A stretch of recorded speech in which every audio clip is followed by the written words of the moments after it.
જિલ્લાનું એક એવું ગામ જે તેના નામથી જ પરેશાન છે. સ્થિતિ એવી કે ગામના લોકો ગામના નામથી કંટાળી ગયા છે ને સરકારને આજીજી કરી રહ્યા છે કે ગામનું નામ બદલો તો સારું. લોકોને નથી પસંદ તેમના ગામનું નામ લેતા આવે છે શરમ. દીકરા દીકરી માટે નથી મળતા પાત્ર. અમારે કોઈક જગ્યાએ છોકરી જોવા જવું હોય કે છોકરી લાવવી હોય, છોકરી આપવી હોય, સામેના પક્ષને ગામનું નામ જણાવીએ છીએ તો એમને ડર લાગે છે કે આ ગામમાં તો વ્યવહાર નહીં થાય. ચુડેલમાંથી ચંદનપુર કરો સરકાર. લગભગ 1200 લોકોની વસ્તી ધરાવતું આ ગામ એટલે ચુડેલ ગામ. મુખ્યત્વે ખેતી અને પશુપાલન પર આધારિત આ ગામમાં 100% આદિવાસીઓની વસ્તી છે. ગામના યુવાનો શિક્ષિત છે, સારી નોકરી પણ કરે છે. ઘણી દીકરીઓ તો સરકારી નોકરીમાં પસંદગી પણ પામી છે. આમ સુખી સંપન્ન ગામ હોવા છતાં મોટી મુશ્કેલી ગામના નામને લઈને છે. આ વર્ષે અમારા ગામમાંથી 4-5 છોકરીઓ ગવર્મેન્ટ જોબમાં લેવાય છે કાયમ માટે. હાયરમાં 9-10માં, 6થી 8માં, 1થી 5માં. તો અમારું ગામ ખૂબ જ શિક્ષિત છે, પણ આ એક ગામના નામને લીધે ડર રહે છે. તો એ હિસાબે અમારા ગામનું નામ ચુડેલમાંથી ચંદનપુર થાય એવી અમારા સૌની ઈચ્છા છે.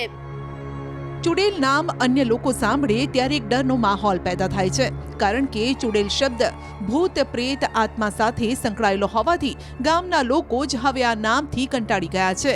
સ્થિતિ એવી છે કે ગામના લોકોને કોઈ તેમના ગામનું નામ પૂછે તો તેઓ પાડોશના ગામનું નામ આપી દે છે, કારણ કે ચુડેલ શબ્દનો અર્થ ડાકણ થાય છે અને તેઓ બોલતા શરમ અને અપમાન અનુભવે છે. માટે લોકોને પોતાના ગામનું નામ જ પસંદ નથી, કારણ કે લોકો ગામનું નામ સાંભળીને દૂર ખસી જાય છે અને નામના કારણે ભણેલા ગણેલા દીકરા દીકરીઓના લગ્ન પણ નથી થઈ શકતા. ગામના છોકરાઓ માટે યુવતીઓ નથી મળતી, કારણ કે બધા કહે છે ચુડેલ ગામમાં અમે દીકરી નહીં આપીએ. આ ઉપરાંત અહીંની દીકરીઓ માટે પણ બહાર પાત્ર શોધવું મુશ્કેલ બની જાય છે. બહારના છોકરાઓ આ ગામમાં છોકરી જોવા આવવાની સીધી ના પાડી દે છે. લોકો કશે જાય છે ત્યાં ગામનું નામ પૂછવામાં આવે છે. એ લોકોને તો ગામનું નામ બોલતા પહેલાં હિચકિચાય છે કે મેં ગામનું નામ બોલું કે નહીં બોલું. પછી આજુબાજુના ગામોના નામો બોલે છે એ લોકો. પછી લોકો છોકરીઓ જોવા જાય છે છોકરાઓ માટે, તો ત્યાં છોકરીઓ જોવા જાય છે ત્યાં પૂછે છે એ લોકોને કે કયા ગામથી આવ્યા. ત્યાં બી શરમદાયક એ લોકો અનુભવે છે કે અમે શું ગામનું નામ બોલીએ. લોકોનો ચુડેલ શબ્દ એક અક્ષિક્ત એટલે કે ડાકણ જેવો શબ્દ છે અમારા આદિવાસીમાં, જેથી અમારે ચુડેલને લીધે આખું માંડવી તાલુકામાં કોઈ બી ઠેકાણે જઈએ તો સુરત જિલ્લામાં કે પછી રાજ્યમાં જઈએ ત્યારે અમારા છોકરાના ભણતર માટે આ ખૂબ જ પડકારરૂપ પ્રશ્ન છે કે ચુડેલ ગામ છે. ગામ લોકો કહે છે કે ગામનું નામ ચુડેલ કેમ અને કેવી રીતે રાખવામાં આવ્યું હશે તેની તેમને જાણ નથી, પરંતુ તેમની ઈચ્છા છે કે શક્ય એટલી ઝડપથી આ નામ બદલી નાખવામાં આવે, કારણ કે નામ બદલવા માટે તેઓ 1 દાયકા કરતાં પણ વધુ સમયથી પ્રયાસ કરી રહ્યા છે. વર્ષોથી વડીલોએ કઈ રીતે ચુડેલ પડ્યું તે બી અમને કંઈ ખ્યાલમાં નથી. વડીલોને પૂછીએ છીએ પણ આ વસ્તુ આપણા ગામમાં છે નથી. ચુડેલ જેવું કે ડાકણ જેવું કંઈ છે નથી, છતાં બી ચુડેલ પડેલું છે. પણ ખરેખર આ ગામમાં આવું કંઈ ખોફ લાયક વસ્તુ છે જ નથી.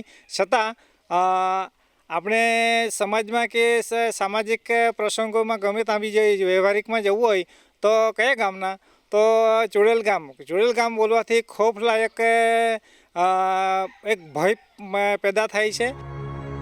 ગામ લોકોની ઈચ્છા છે કે ચુડેલ ગામમાંથી ચંદનપુર નામ રાખવામાં આવે તો ગામનો મોભો પણ વધશે, ગામના યુવાનોની સમસ્યા પણ હલ થશે.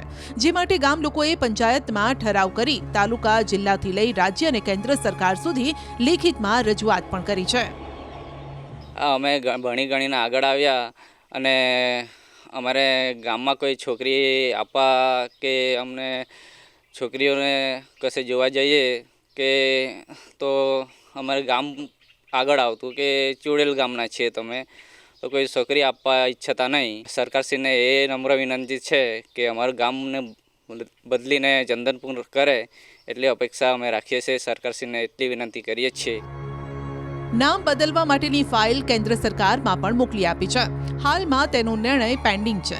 આ અંગે ગેઝેટ બહાર પાડવાનું બાકી છે, પરંતુ તેના પર પોઝિટિવ વલણ હોવાથી વાંધો નહીં આવે તેવી આશા ગામના લોકો રાખી રહ્યા છે. જો કે આ પ્રક્રિયા કેટલા સમયમાં પૂરી થશે તે કહેવું મુશ્કેલ છે.